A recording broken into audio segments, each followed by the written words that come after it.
Hello there, good morning. Today we're going to talk about Poor, Poor, Pitiful Me, specifically about the guitar parts. This was from her album Simple Dreams, and it was a big hit in 1977. The guitar players were WADDY WACHTEL, playing the lead on this song, and Dan Dugmore, who was kind of a multi-instrumentalist, also a very good guitar player. But we'll focus mostly on WADDY WACHTEL. This was by the way, a Warren ZEVON song, and it features kind of that Warren ZEVON dark humor. Kind of a change for Linda with her clean-cut image. Anyway, let's get into it and talk about the song.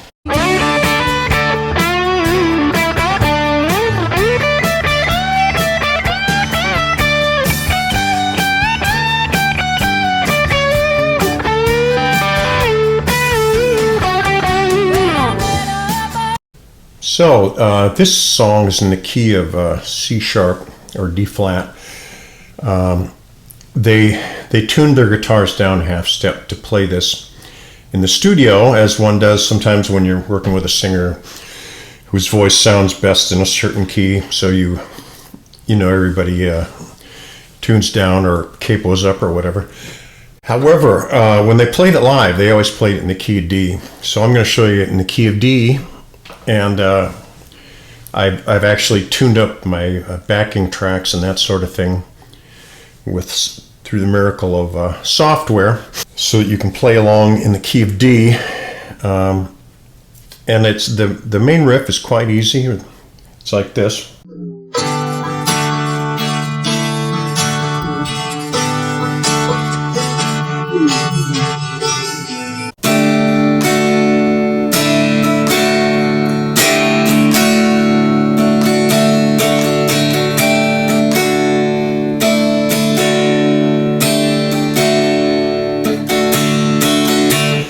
And it's played on acoustic, of course. But anyway, it's very simple. You're holding down a D chord and you're playing this melody line with your little finger here, sort of.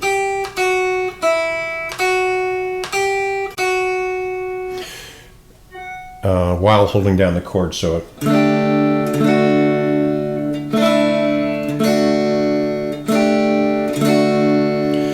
that's pretty simple. And then, of course, it goes to the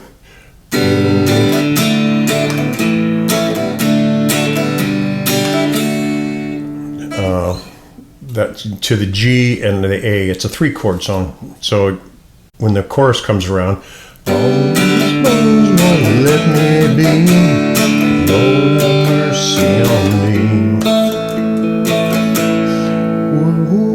Woe is me. Okay, let's look at this first solo. Lord have mercy on me.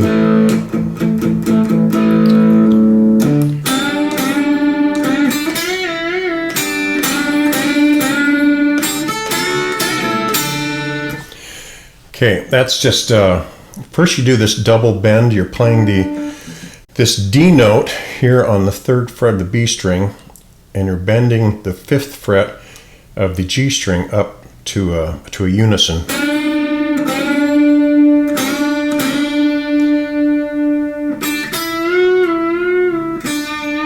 So after that unison bend, you play the D note by itself on the B string, then you go.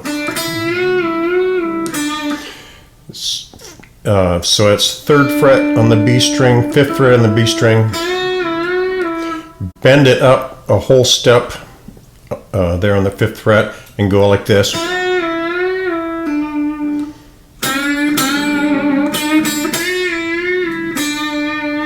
That's the first half, and the second half is like this.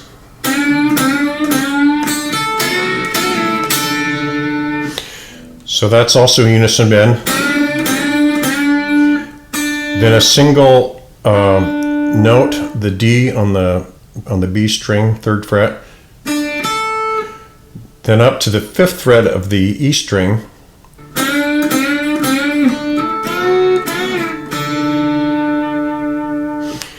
Okay, so the whole thing, both parts, is like this.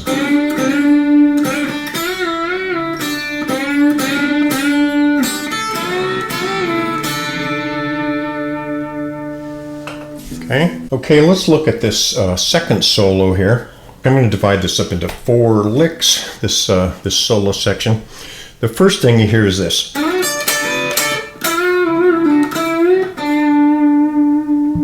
Right?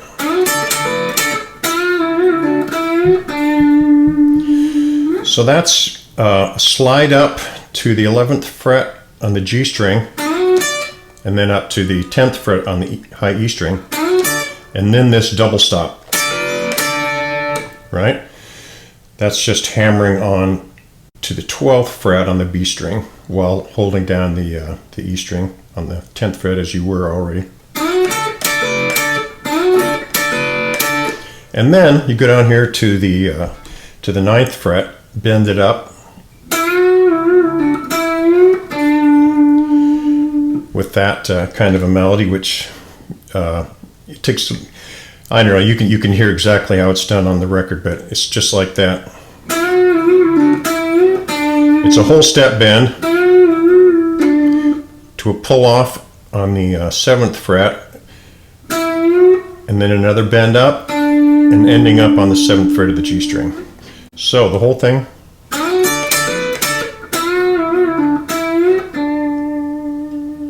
Okay, then we go up to this.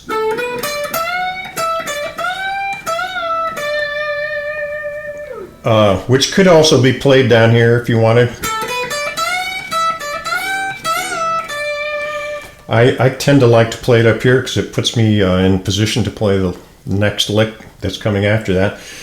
And it's also, I don't know, it's just easier to play it up here, I think. But we're starting off on the 14th fret of the G string. And we're going to the 16th fret, then 15th fret on the B string. And then we're doing a full step bend on the 17th fret of the B string. So, right? Then we're going to bend that same, we're going to take this bend, the full step bend. We're going to go back down to the to this D on the 15th fret. Like that, and then we're going to bend up a step and a half.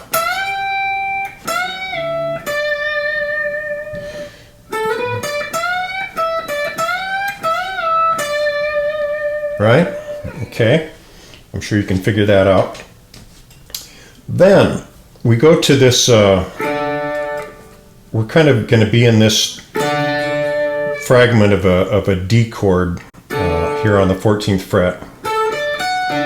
It's just like this, except it's up an octave. And that's not an uncommon place for licks to be found. But WADDY WACHTEL does a slightly different version of a common lick. So what he does is this, kind of toggling back and forth between the 14th and 15th fret on the high E string, then bending it up a whole step, then back down again. Excuse me.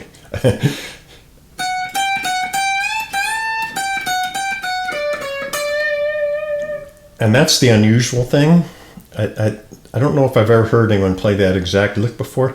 If I were doing this myself, I would probably go and stay, you know, on the chord tones. But WADDY WACHTEL's his own man, and he plays. He has his little kind of an idiosyncratic style. So what he does is he just goes down a half step to this 14th fret note on the, which is a C sharp on the B string, which is pretty unusual, I think. I mean, it's in the major scale, and it's which makes it kind of not country and not blues, but anyway.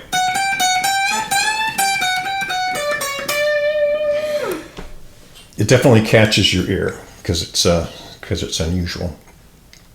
And then the final lick is kind of a country influence thing. He uses a bend to outline a G chord, this thing. That's a common country thing. You play that bend in lieu of a G chord sometimes. It sounds more pedal steel-like. So that's how he starts it. And then he goes, so that's just a full step bend. Bend, relax, and bend again. And then down to the 11th fret on the G string. So the whole thing goes like this.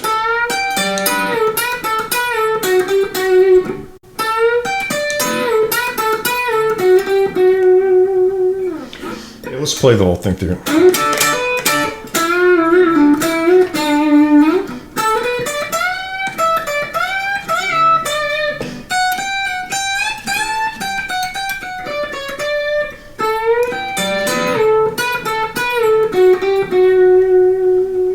Right? Now, as far as rhythm guitar, we've kind of talked about the part that Dan Dugmore plays. WADDY WACHTEL in the second verse starts coming in with some crunchier guitar parts, kind of punctuating the at the end of verses, doing a call and answer thing with the vocal, and like sort of like this. He's not. This is I'm playing Dan Dugmore's part here, and then WADDY would come in with.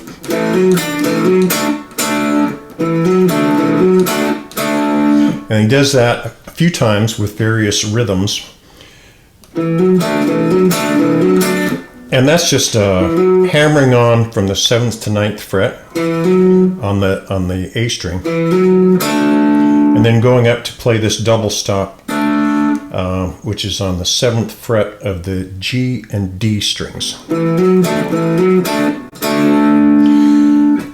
Now, later in the song, he starts, besides just punctuating, he's playing like a chunky chord during the whole verse, like.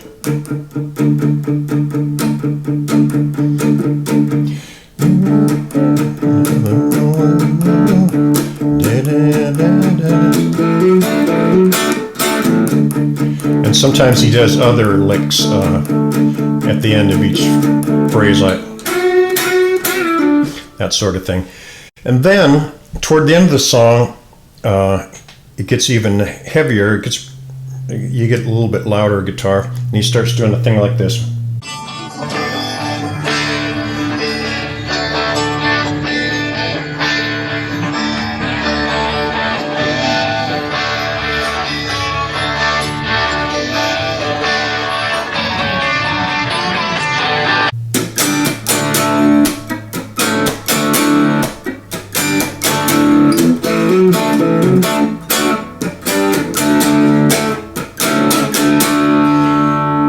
Now that is just, I'm playing a G chord, a G power chord, which is just the 5th fret of the D string, 7th fret of the G string, and the 8th fret of the B string. And then, so it's like this.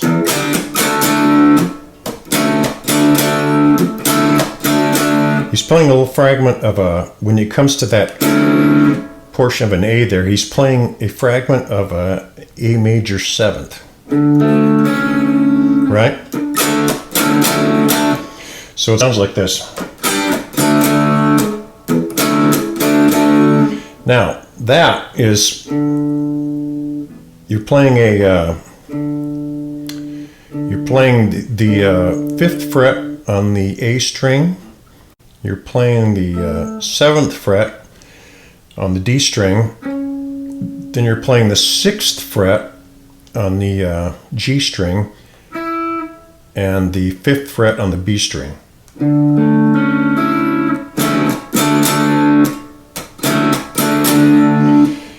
Which again is kind of an unusual thing, I think, for most guitarists to play over that song, that major 7th thing there. It sounds cool though. And then he ends up settling into this kind of thing.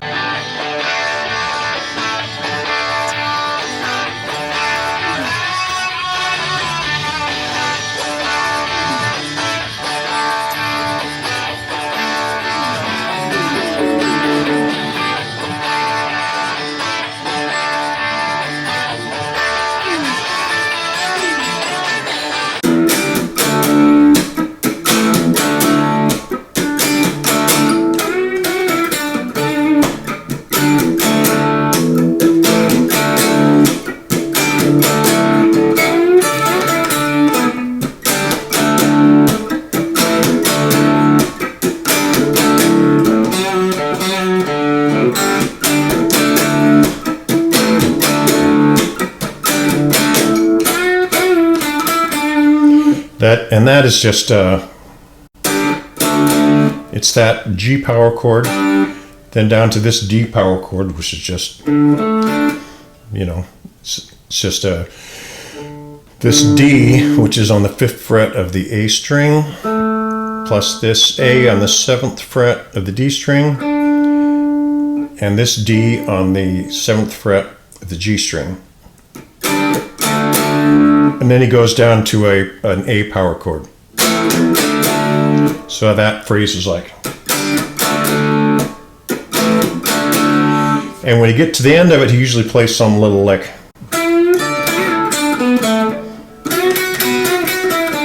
Any old thing like that. And that's about the whole song.